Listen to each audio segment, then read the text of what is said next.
It is the next generation of beyond visual range air-to-air missiles, a step change in capability.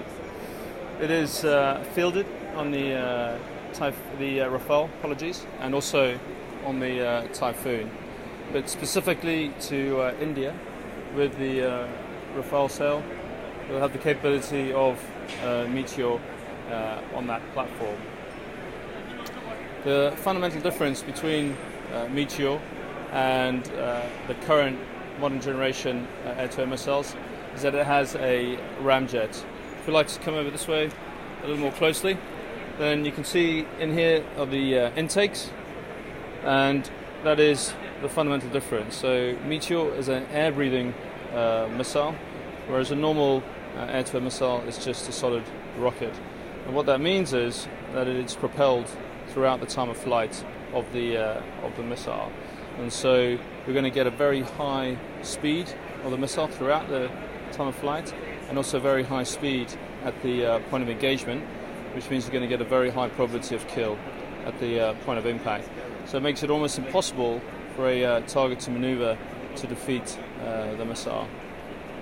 And on top of that comes with an advanced data link and a active seeker, which means that you'll be able to turn away and allow the missile to engage the target without requiring the support of the platform. Moving on to ASRAAM, which is probably the most advanced within visual range air-to-air missile in the world. Unlike Meteor, which is an RF seeker, so all weather, ASRAAM is a infrared seeker, so an imaging infrared seeker.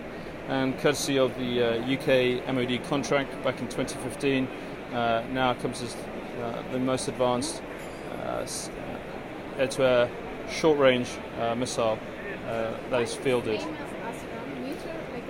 So ASRAAM is Advanced Short-Range Air-to-Air Missile. It was in partnership at one time with AMRAAM. So the UK was building ASRAAM and the US was building AMRAAM, and that was going to be a family of weapons.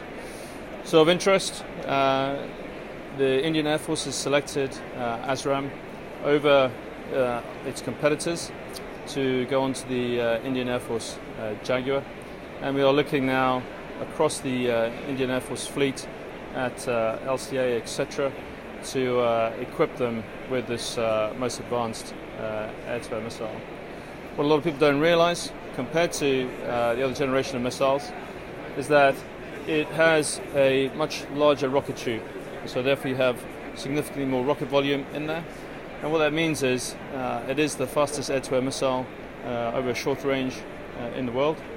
It's going to get you that first shot, first kill missile that you wouldn't necessarily get with the competition, and unprecedented reliability, like all MBDA products are well known for.